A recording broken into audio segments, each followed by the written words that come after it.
পরম শান্তি, life in multiverse, মাল্টিভার্সের জীবন, বাপুজি দশরথ ভাই প্যাটেল।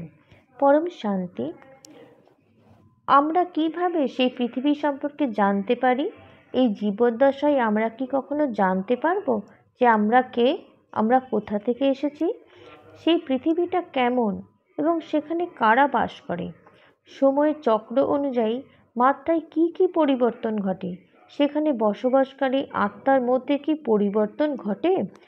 অসীম অসীম মহাবিশ্ব রয়েছে এবং প্রতিটি মহাবিশ্বে বিভিন্ন জীবন পরিব্যাপ্ত, যেমন ব্রহ্মাণ্ড, মহাব্রহ্মাণ্ড, পরম পরম মহাব্রহ্মাণ্ড, সকলেরই বিভিন্ন বয়স রয়েছে।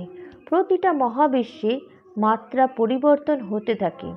আমাদের ধর্মগ্রন্থ ও বেদে 14টি ভুবনের কথা বা জগতের কথা বলা হয়েছে। এই 14টি জগতের মধ্যে 7টি জগৎ হলো আমাদের পৃথিবীর ওপরে এবং পৃথিবীর নিচে নিম্ন 7টি জগৎ রয়েছে: অতল, বিতল, সুতল, তলাতল, মহাতল, রসাতল এবং পাতাল লোক।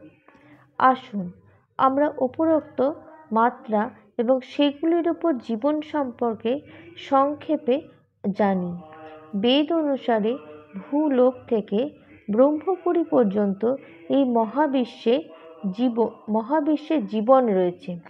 বিভিন্ন জগতে বিভিন্ন ধরনের আত্মা বাস করে। পরম শান্তি।